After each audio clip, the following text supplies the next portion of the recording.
So I'm asked questions all the time about military chaplaincy. How do you become a chaplain? What do chaplains do? And so on. Today, we're going to start a series dealing with military chaplaincy, and I'm going to explain the 8 things that you need to have if you want to be a military chaplain.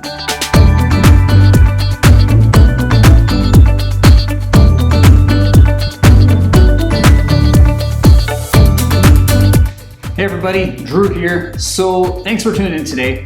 I get a lot of questions on what it means to be a chaplain. How does one become a chaplain? What are some of the duties of a chaplain? So I thought I'd do a multi-part series on just what it means to be a military chaplain. So what I want to share with you today are the 8 things that are required to become a chaplain in the military. So before I share with you those 8 things that are required to be a chaplain, I want to share with you a little bit about who I am in my chaplain journey. So I started off as an enlisted soldier, a private, back in 2006. And I served 4.5 years, almost 5 years on active duty as an enlisted air conditioning mechanic. And I got out of active duty and I joined the Army Reserve as a chaplain candidate. And we'll talk about that in the next video. So if you are interested in becoming a chaplain candidate, we'll talk about that and you can learn more about what that looks like. And then I did that for a few years. There were some life circumstances and I had to get out of the chaplain candidate program, and I was out of the Army for about 1.5 years. Then I joined the Army National Guard as a forward observer, also known as a fister, and I did that for about 4.5 years as I was working on my master's degree. And then I was commissioned as a chaplain in the Army National Guard in Washington State. And about 2 years later, I transitioned to the active Army, and I'm serving as an active duty chaplain now.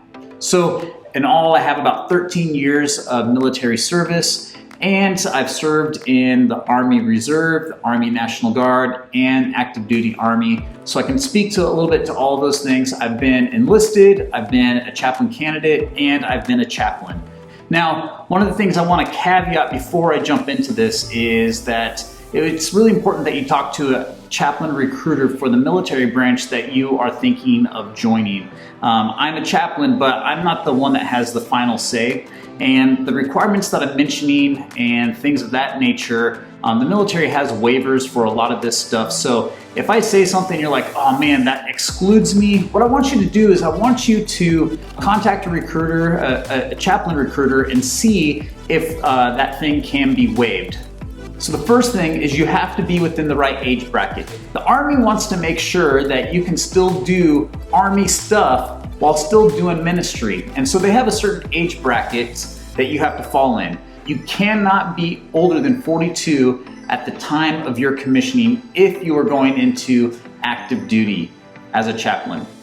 If you want to go into the reserves, you have to be under the age of 47. Now, these things can sometimes fluctuate with time and different years that moves. So again, make sure to talk to a chaplain recruiter. If you fall outside of that, you may be able to have that age requirement waived. The other thing that's really important is education. Chaplains have to have a high level of education. Every chaplain has to have a bachelor's of some kind. I myself, I have a bachelor's in business and in marketing. So it doesn't necessarily have to be a theologically based undergraduate degree, but you have to have a bachelor's in something. The other thing, along with that bachelor's, is you have to have a master's degree. You have to have a graduate degree in either religion or theology. And you have to have 72 semester credits. Now, depending on your denomination and your faith tradition, what school that is might look a little bit different. As an Assembly of God chaplain, I needed to have a Master's of Divinity. But for some of our other faith groups that may not have Master of Divinity programs, there may be some other options as well to look at, but you still have to have that graduate degree with 72 semester credits. So make sure, again, to talk to a chaplain recruiter to see if the degree program that you're thinking about fits and meets that criteria. So number 3 on the list is that you have to obtain a secret clearance. Now, again, talk to a chaplain recruiter on this particular thing. There's certain things in your history, maybe criminal or maybe something else, that could hold you back from getting that secret clearance. But talking to them will be able to help you determine if you can or cannot. Number 4 on the list, and this is pretty simple, is you need to be a US citizen. So if you don't have your citizenship, make sure to go get that. So number 5 on the list is you need to be physically fit. That doesn't mean you have to look like someone that is on the magazine cover or anything of that nature. But what it does mean is you need to be able to do Army stuff. And so what the Army will do is they'll send you to a place called MEPS as you go through this process, and they'll determine your physical health and look for any ailments that may hold you back from joining the military. And there's a lot of different things that could, but there's also a lot of waivers that you can get for physical health. In addition to that, you need to be able to, run. You need to be able to do push-ups and sit-ups and all that stuff. And maybe you're not at the place where you can do a lot of those right now. You can start working on them. But also when you go to your initial training as a chaplain, that's one of the areas that they focus on, is making sure that you get physically fit. If you are thinking about becoming a chaplain, even now, one of the things that may be beneficial is getting out there, doing some walks, doing some short runs, doing some push-ups and sit-ups at night. Make sure to check out the notes below also for some workout programs that I'll post that are free and do not require any home exercise equipment that can help prep you and prepare you for becoming a chaplain. Number 6, and this is one of the big ones, is to become a chaplain is you have to have ministry experience. Now, it looks a little bit different depending if you're going into active duty or if you're going into a reserve component. But to become an active duty chaplain, you're supposed to have 2 years postgraduate degree ministry experience. And they're looking for full-time experience. And what that means is once you graduate from your master's program, that you've served in ministry consistently for 2 years. Now, if you're going into the reserves, that can look different, and you can do that ministry while you're doing the reserves, and then later, if you want to, potentially transition into active duty.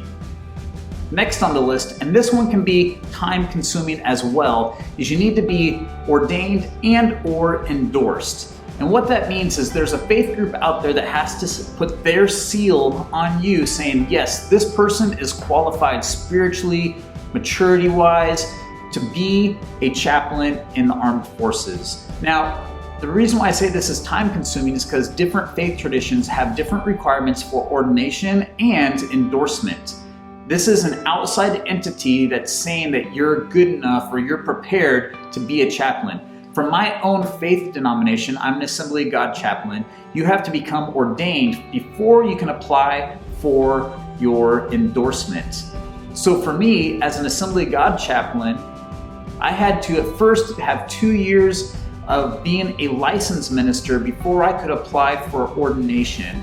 And then once I received my ordination, then I could apply for my endorsement as a military chaplain. So in my denomination, it took about 3 years minimum if you want to become endorsed, when you look at applications, deadlines, and how often they review those applications. So this could be a time-consuming process. So it's important that you look into what your denomination or your faith tradition requires. Now, there's a lot of different endorsing agencies out there. So some are denominationally based, and then there's some out there for non-denominational faith traditions as well. So make sure to talk to your denomination on what the ordination and or endorsement process looks like. They probably have a representative that knows what you're talking about at the headquarters if you talk to them. Also, you could talk to a chaplain recruiter, and they may be able to help guide you in this process as well. The last one, and the one that I think is the most important, is calling. You need to be called by God to this ministry, called to serve soldiers, called to serve their families, called to serve your supervisors in ministry. And if you do not have the calling to do this, then you're setting yourself up for a situation that isn't going to be beneficial to your soldiers or to yourself. So one of the things that I really encourage people to do is to spend time in prayer, meditation, spend time in their scriptures, and really determine if this is something that God is calling them to do. And one of the first steps in helping to discern is maybe watching this video, doing some other research. Talking to a chaplain recruiter would be another way to help discern, because they're going to be able to answer questions that maybe you still have. But it's not just the calling of you as an individual. If you have a spouse, if you have kids, this is also their calling as well. They need to be ready to serve as a chaplain spouse and chaplain kids. What I mean by that is that they need to be ready too for the times that you're away from them, whether it be in the field or doing a training thing where you're gone for a couple weeks, or even deployment. If they are not called as well, it will put strain and stress on your family that will be really difficult to navigate. So talking to your spouse, talking to your kids about becoming a chaplain, as well as the chaplain recruiter and your faith group, your spiritual mentors, are very important things to do to help discern if this is the right calling, the right profession for you. So thank you very much for tuning in, and I'll have a lot more videos coming out about chaplaincy, and at least from my perspective. And again, check the notes. I'll have contacts for chaplain recruiters, at least for the Army. Don't contact your local recruiting office. They don't really know a whole lot about chaplaincy, but we have specific chaplain recruiters that you can contact, and they can answer a lot of your questions. Also, if you have any questions or comments, you can post them below and I'll get back to you and try to help you with that as well. If you like this video, make sure to like it. If you think this could be beneficial for someone that's looking at being a chaplain, share it with them. Keep on tuning in, and we'll have some more of these coming up on what it looks like to be a chaplain. Hey everyone.